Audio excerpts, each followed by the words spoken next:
नमस्कार दोस्तों, आज की कहानी है कि अपने कर्मों का फल तो भोगना ही पड़ता है। एक राजा था, वो बहुत धर्मात्मा और न्याय करने वाला था और वह भगवान का भी बहुत बड़ा भक्त था। उसने ठाकुर जी का मंदिर बनवाया और एक ब्राह्मण को उसका पुजारी नियुक्त किया। वह ब्राह्मण बहुत ही अच्छा और धर्मात्मा था। वह राजा से कभी भी कुछ नहीं मांगता था। उसके स्वभाव पर राजा भी बहुत प्रसन्न थे और उसे राज मंदिर में पूजा करते हुए 20 वर्ष हो गए थे। उसने कभी राजा से किसी प्रकार का कोई प्रश्न नहीं किया। फिर एक बार राजा को एक पुत्र पैदा हुआ।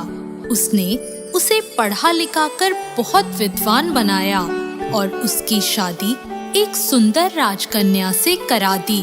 शादी की रात को राजकन्या को नींद नहीं आई और वह इधर उधर घूमने लगी। जब वह अपने पति के पलंग के पास आई तो उसने देखा कि हीरे जवाहरात से जड़ी एक तलवार वहां रखी है। उसने उस तलवार को मयान से बाहर निकाला तो वह तलवार बिजली के समान चमकने लगी। यह देखकर वह डर गई और डर के मारे वह तलवार उसकी हाथ से छूटकर राजकुमार की गर्दन पर जा गिरी और राजकुमार का सर कट गया और वह मर गया।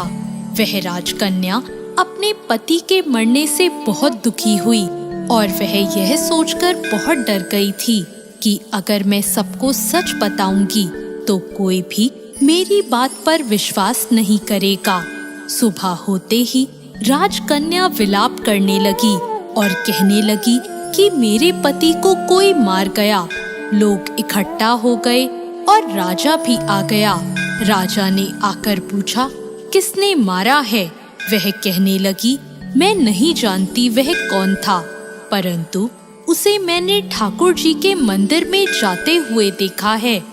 राजा समेत सभी लोग ठाकुर जी के मंदिर में गए तो उन्होंने ब्राह्मण को वहां पूजा करते हुए देखा। सभी ने उसे पकड़ लिया। ब्राह्मण ने बहुत कहा कि मैंने राजकुमार को नहीं मारा, पर किसी ने उसकी बात नहीं मानी। राजा ने भी बार बार सोचा कि ब्राह्मण निर्दोष हो सकता है, लेकिन सभी के कहने पर राजा ने ब्राह्मण से कहा, मैं तुम्हें प्राण दंड तो नहीं देता, लेकिन जिस हाथ से तुमने मेरे पुत्र को तलवार से मारा है उस हाथ को काटने का आदेश देता हूँ। ऐसा कहकर राजा ने उसका हाथ कटवा दिया और इस पर ब्राह्मण बहुत दुखी हुआ और राजा को अधर्मी मानकर उसका राज्य छोड़कर चला गया। उसने फिर बहुत खोज की कि कोई विद्वान ज्योतिषी मिले तो अपने बिना किसी अपराध हाथ कटने का कारण उनसे पूछूं। फिर उसे काशी में एक विद्वान ज्योतिष मिले। वो ज्योतिष से मिलने उनके घर गया तो वो ज्योतिष वहां नहीं थे। उनकी पत्नी उनकी आलोचना कर रही थी और उन्हें बहुत भला बुरा कह रही थी। थोड़ी देर में वो ज्योतिषी घर आ गए। उनके घर आने के बाद भी उनकी पत्नी उनका तिरस्कार कर रही थी, पर ज्योतिषी चुप रहे और उन्होंने अपनी स्त्री से कुछ भी नहीं कहा। इसके बाद वो अपनी गद्दी पर जाकर बैठ गए। ब्राह्मण को देखकर ज्योतिषी ने कहा, कहिए ब्राह्मण देवता, आपका कैसे आना हुआ? ब्राह्मण ने कहा, आया तो अपने बारे में पूछने था, लेकिन पहले आप अपना हाल बताइए कि आपकी पत्नी अपनी जुबान से आपका इतना तिरस्कार क्यों करती है? तब ज्योतिषी ने कहा, यह मेरी स्त्री नहीं, मेरा कर्म है। दुनिया में हम जिसे भी देखते हैं, भाई हो, पुत्र, शिष्य, पिता या कोई भी संबंधी, वो सब हमारा अपना ही कर्म है। अपना किया हुआ कोई भी काम, शुभ हो या अशुभ, हमें भोगना ही पड़ता है। इसलिए मैं अपने कर्मों को खुशी से भोग रहा हूँ। ब्राह्मण ने पूछा, आपने ऐसा क्या कर्म किया था?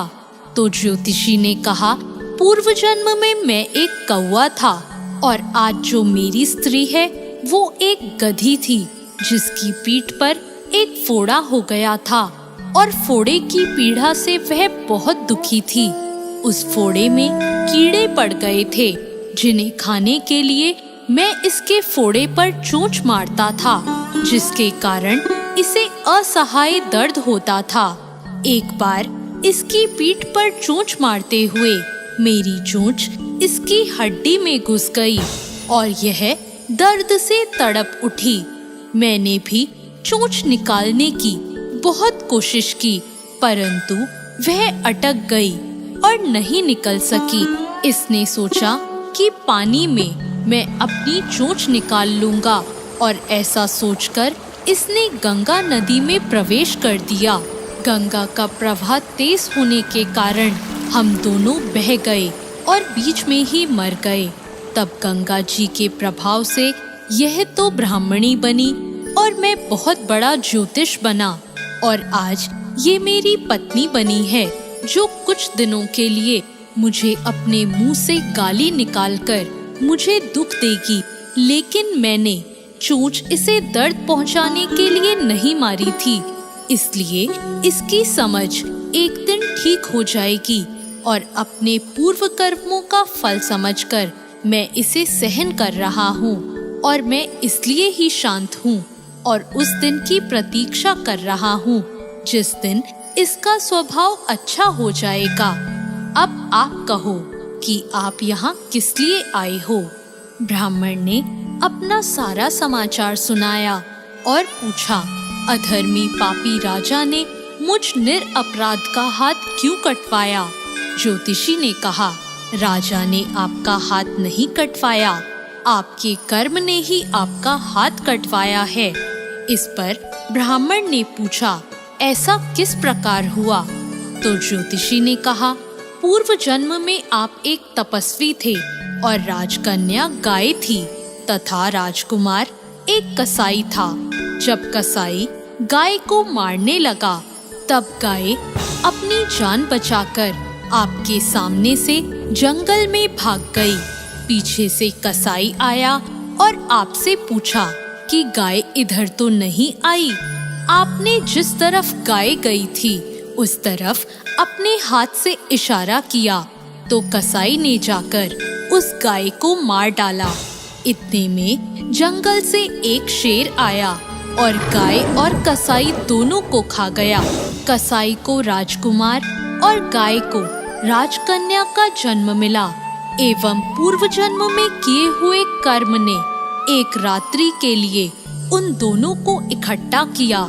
क्योंकि कसाई ने गाय को हंसिए से मारा था, इसी कारण राजकन्या के हाथों गलती से ही तलवार गिरने के कारण राजकुमार का सर कट गया और वह मर गया।